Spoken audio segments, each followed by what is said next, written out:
안녕하세요. 지난주에 탈출기의 앞부분을 보았는데요. 오늘 뒷부분 19장부터 40장까지 보도록 하겠습니다. 오늘 시작하면서 탈출기 19장 1절부터 8절까지 읽고 시작하겠습니다. 성부와 성자와 성령의 이름으로 아멘. 이스라엘 자손들이 이집트 땅에서 나온 뒤 셋째 달 바로 그날 그들은 시나이 광야에 이르렀다. 그들은 르피딤을 떠나 시나이 광야에 이르러 그 광야에 진을 쳤다. 이렇게 이스라엘은 그곳 산 앞에 진을 쳤다. 모세가 하느님께 올라가자 주님께서 산에서 그를 불러 말씀하셨다. 너는 야곱 집안에게 이렇게 말하여라. 이스라엘 자손들에게 알려주어라. 너희는 내가 이집트인들에게 무엇을 하고 어떻게 너희를 독수리 날개에 태워 나에게 데려왔는지 보았다. 이제 너희가 내 말을 듣고 내 계약을 지키면 너희는 모든 민족들 가운데에서 나의 소유가 될 것이다. 온 세상이 나의 것이다. 그리고 너희는 나에게 사제들의 나라가 되고 거룩한 민족이 될 것이다. 이것이 내가 이스라엘인들에게 알려줄 말이다. 모세가 돌아와 백성의 원로들을 불러 주님께서 분부하신 이 모든 말씀을 전하였다. 그러자 백성이 다 함께 주님께서 이르신 모든 것을 우리가 실천하겠습니다 하고 대답하였다. 모세는 백성의 말을 주님께 그대로 아뢰었다. 우리가 지금 창세기부터 시작해서 구약성서를 쭉 보고 있는데요. 구약성서에서 나오는 이야기들이 사실 하느님하고 인간이, 하느님하고 이스라엘이 손을 잡고 계속 걸어간 역사라고 말을 할 수가 있겠습니다. 그런데 오늘 볼 부분이 그 하느님과 이스라엘이 서로 손을 딱 잡는 장면, 거기에 해당하는 부분이 되겠는데요. 그 중에서도 오늘 탈출기에서 19장부터 24장까지에 해당하는 부분이 특별히 시나이 계약에 해당되는 부분이 되겠습니다. 그 이후에는 이제 성소를 어떻게 지을 것인가, 또 어떻게 지었다, 이런 이야기들이 나오게 될 것이고요. 시나이 계약이라는 이야기를 이제 계속 해가게 되는데요. 구약성서를 보다 보면은 계약이라는 말이 많이 나오죠. 근데 계약이라는 것이 하느님과 이스라엘 사이의 계약 이전에 인간 사이의 계약을 볼 때에도 종류가 많고요. 그리고 성서 안에서 나타나는 계약들도 종류가 이렇게 꼭 다 똑같지는 않아서 어떤 경우에는 서로 간에 어떤 의무를 지게 되는 그런 계약도 있고, 어떤 경우에는 한편이 이렇게 책임을 지고 약속을 하는 그런 의미가 더 강한 계약들도 있고, 이렇게 종류도 다양하고 해서 성서에 나오는 계약이라는 것을 어떻게 한마디로 줄여서 설명을 할 수 있을까 하면 사실 종류가 많기 때문에 한마디로 말을 하기가 쉽지는 않아요. 그런데 그 중에서 핵심을 뽑아 본다면 이 문장을 말을 할 수가 있습니다. 나는 너희의 하느님이 되고 너희는 나의 백성이 되리라. 이 구절은 이제 앞으로 여러 번 꼭 탈출기에서만 아니라 성서의 다른 책들에서도 나오게 될 문장이에요. 나는 너희 하느님이 되고 너희는 나의 백성이 되리라. 이것이 이제 탈출기 19장에서 24장을 거쳐가면서 시나이 계약을 통해서 하느님과 이스라엘 사이에 맺어지는 관계라고 볼 수가 있겠습니다. 그 이전에도 계약은 있었어요. 우리가 노아의 계약도 보았었고 아브라함과 맺으신 계약도 잠깐 지나가면서 보았었는데, 노아와 맺으셨던 계약에서는 거기서는 하느님이 모든 인간과 또 인간뿐만 아니라 모든 생명체들과 맺으셨던 계약이었고요. 아브라함의 경우에는 그 한 사람을 통해서 이제 그의 후손들에게 이렇게 약속을 해주시는 내용이 되겠고, 지금 이제 탈출기에서의 특징이라면 하느님과 이스라엘이라는 하나의 백성, 어떤 개인이나 이런 거 아니고요. 그리고 노아 때는 아직 특정한 이스라엘이 아니었잖아요. 그것에 비해서 시나이 계약은 하느님과 이스라엘이라는 백성 사이에서, 지금 제가 백성이라는 단어에 힘을 줬지요. 하느님과 이스라엘 백성 사이에서 나는 너희 하느님이 되고 너희는 나의 백성이 되리라 라고 관계를 맺는 것이 시나이 계약이라고 할 수 있겠습니다. 그런데 계약을 맺기 전에는 성서에 나오는 계약들에서 언제나 그 계약 내지는 약속을 맺기 이전에 하느님 편에서 먼저 해주시는 일들이 있어요. 하느님 편에서 먼저 은혜를 베푸시고 하느님이 당신 자신이 어떤 분이신지 알려주시고 이런 내용들이 있습니다. 탈출기의 계약의 경우에는 거기에 해당하는 것이 탈출기 1장부터 18장까지 있었던 이집트 탈출이라는 사건이 되는 것이에요. 그러니까 먼저 이집트 탈출이 있었고 하느님이 이스라엘을 이집트 땅 종살이 하던 집에서 해방시켜 주셨고 그 다음에 이제 계약이 맺어지는 것이죠. 인간적으로 생각해도 쉽게 이해할 수 있는 부분이기도 합니다. 전혀 모르는 사람하고 계약을 맺으시겠어요? 저 사람이 어떤 사람인지 모르고 저 사람이 좋은 사람인지 나쁜 사람인지 충실한 사람인지 약속을 지킬 사람인지 모르는 사람하고 계약을 맺을 수는 없지요. 그런데 말하자면은 성소에서 하느님과 인간 사이의 계약들이 맺어질 때에도 하느님 편에서 먼저 하느님이 어떤 분이신지를 보여주시고 그 하느님이 인간과 이제 계약을 맺으시는 것이 되겠습니다. 그래서 조금 전에 우리가 시작할 때 읽었었던 탈출기 19장 그 중에서도 이제 핵심 부분은 3절부터 6절이 되는데요. 거기서도 보면 이제 계약을 맺게 되는 근거가 있고 조건이 나오고 그리고 그 계약을 맺은 다음에 지켜야 할 일들 이런 내용들이 요약이 되어 있습니다. 사실은 19장부터 24장이라고 했는데 이 부분 안에 줄거리 요약은 다 들어가 있어요. 19장 3절부터 6절 안에. 거기서 보면 이제 계약의 근거는 하느님이 이스라엘을 이집트 땅 종살이 하던 집에서 해방시키신 것, 거기에 근거가 있다는 것이 나오게 됩니다. 그들을 해방시키시고 또 광야에서 인도하시고 이렇게 가게 되는 것이죠. 물론 광야 여정은 아직 뒤에 남아 있어요. 나중에 레위기, 민수기, 신명기 갈 때까지 뒤에 남아 있는데 이렇게 데리고 가실 것을 약속을 하시고요. 그런 맥락에서 이제 계명이 주어지게 됩니다. 좀 전에 제가 계약을 맺는데 아무것도 모르는 사람하고 계약을 맺지는 않는다고 말씀드렸잖아요. 계명을 주실 때에도 하느님이 어떤 분이신지 전혀 모르고 그 하느님하고 나하고 아무 관계도 없는데 그냥 어느 날 갑자기 계명을 주시는 건 아니에요. 그렇게 주시면 계명을 지킬 이유가 없죠. 내가 저 계명을 왜 지켜야 되는지 이 근거도 없고 동기도 없고 이렇게 되는 것인데 탈출기 안에서는 그 앞에 출애굽이라는 사건이 있기 때문에 뒤에 나오는 계명들은 앞에서 하느님이 베풀어 주신 그 은혜에 대한 대답으로 이렇게 이해됩니다. 주석 성경에서도 그런 표현이 나와요. 주석 성경을 제가 몇 줄 읽어드리겠습니다.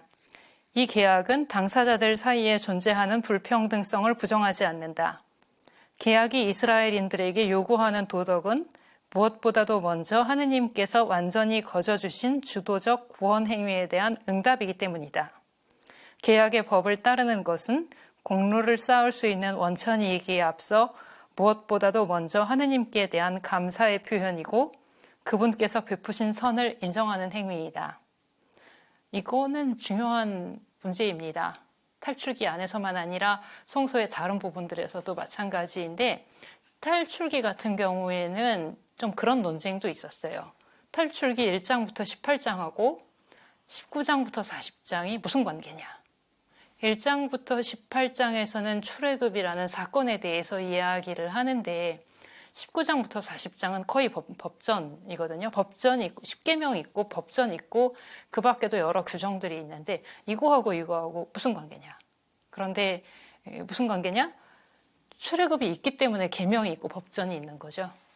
하느님이 인간을 해방시켜 주셨기 때문에 그것에 대한 응답으로서 그리고 그 자유와 해방을 살아가기 위한 방법으로서 법률이 있게 되는 것입니다. 이거를 기억하지 않는다면 이스라엘이 계약에 충실할 수가 없게 되는 거고요. 왜냐하면 내가 그걸 왜 지켜야 되는지를 모르니까. 출애굽이라는 사건을 잊어버릴 때 이스라엘은 하느님과의 계약에 충실할 수 없게 되고 하느님과의 관계에 충실할 수 없게 되고 그 하느님과 이스라엘의 관계에 금이 가게 됩니다. 그래서 이제 19장 처음에 이 서문이 나오고 그 다음에 넘어가면 20장에서 10계명이 나오게 되는데요. 10계명을 우리가 생각할 때는 가톨릭 기도서에 나오는 1, 2, 3, 4, 5, 6, 7, 8, 9, 10 그것을 생각하게 되지만 사실 탈출기의 본문 안에서 10계명의 첫 구절은 다른 말이 붙어 있지요. 붙어 있다는 말이 적절한 게 아닌 것 같아요. 10개가 있고 그 앞에 덧붙여 있는 게 아니라 이게 이제 오히려 시작이 되는 중요한 구절인데요. 20장 1절입니다. 나는 너를 이집트 땅 종살이 하던 집에서 이끌어낸 주 너의 하느님이다. 나는 너를 이집트 땅 종살이 하던 집에서 이끌어낸 주 너의 하느님이다. 이것이 십계명의 근거가 되는 거죠.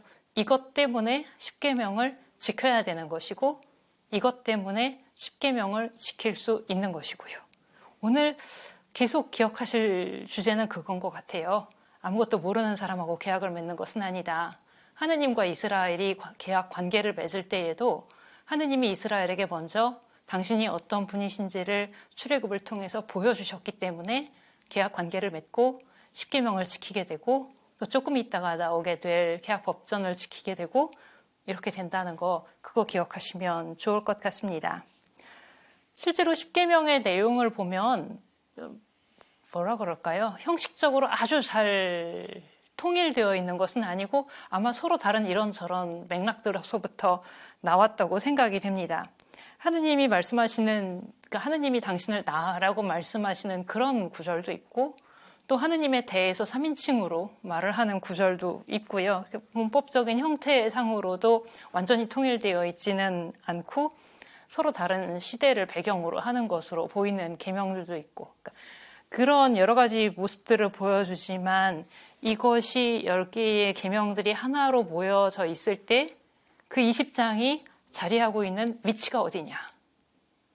이어서 나올 계약법전도 사실 마찬가지예요. 그 법전 개별적인 내용도 그렇지만 그것 전체가 자리하고 있는 위치가 어디냐. 이집트에서 해방된 바로 다음이라는 거예요. 이집트에서 해방이 되고 나서 그 다음에 주어진 법, 계명, 십계명이라는 것은 자유와 해방을 보존하기 위한 법이라고 생각하시면 좋겠습니다. 우리가 이제 앞으로 가면서 다른 법전들도 보게 될 거예요. 탈출기 안에 법전이 하나 있고 레위기 안에도 법전이 하나 있고 신명기 안에도 법전이 하나 있는데요. 그래서 이제 모세오경 안에 크게 법전이 3개 있다고 말을 하는데 어떤 경우에 보면은 개별적인 내용들이 비슷하거나 겹치는 경우들도 많이 있거든요. 전체적인 구조도 비슷하고 그런데도 불구하고 그러니까 많은 공통점들을 가지고 있는 법전들인데 그런데 또 이 법전이 전체가 어떤 맥락 안에 자리하고 있느냐 이 법전에서 강조하는 주제가 뭐냐 이런 데서는 좀 차이가 나오게 돼요. 예를 들면 그 십계명만 해도 탈출기 20장에 나오고 나중에 신명기 5장에 다시 나오게 되는데 그런데 탈출기 20장에서는 이집트에서 해방된 바로 다음이라는 거 이것 때문에 계속 같은 표현이 나오잖아요. 이집트 땅 종살이 하던 집에서 너희를 해방시켰다. 그러면 이집트의 종살이를 하고 있는 백성을 해방시켜서 그 다음에 계명을 주고 법을 주는데 이것이 그 백성을 막 예속하고 억누르고 할 거라면은 해방의 의미가 없잖아요. 이집트에서 해방시키신 하느님, 이게 이스라엘이 처음 만난 하느님의 모습이었는데 지난주에 그런 내용을 했지요.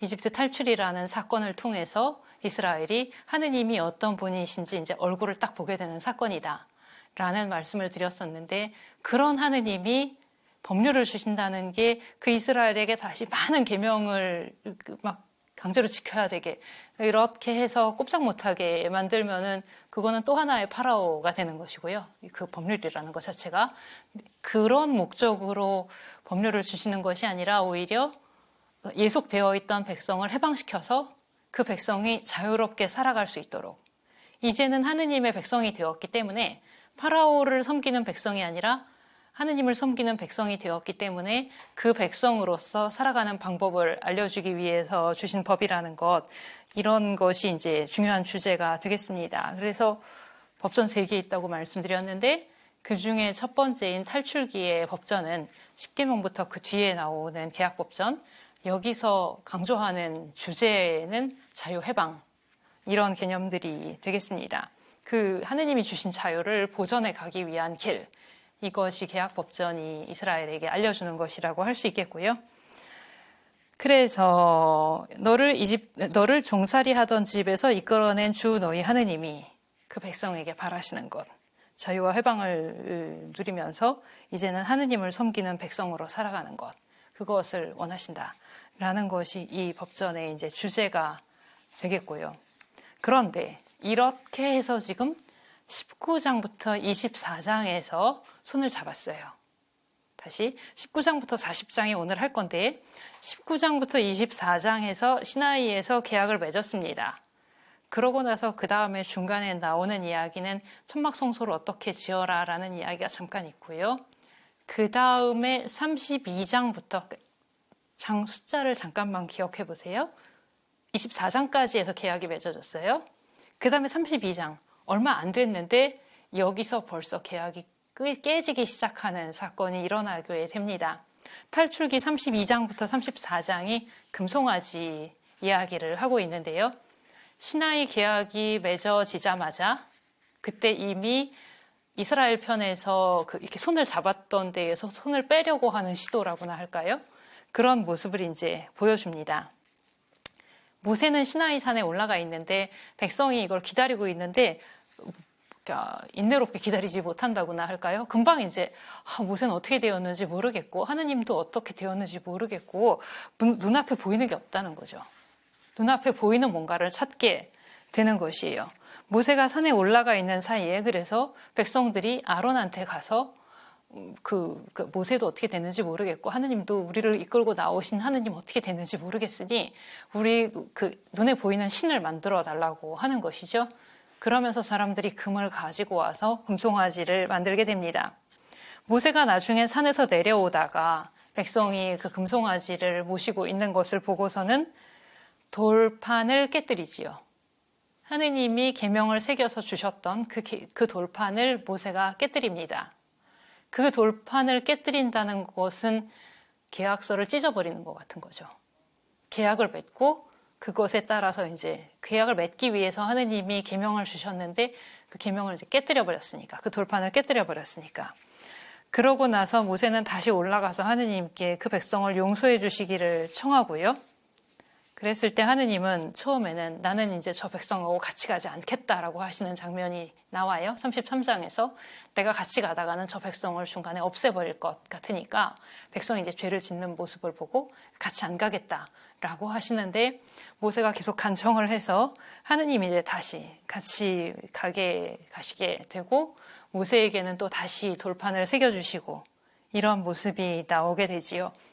여기서 아주 중요한 본문이 하나 나옵니다. 탈출기 34장 6절부터 7절이에요.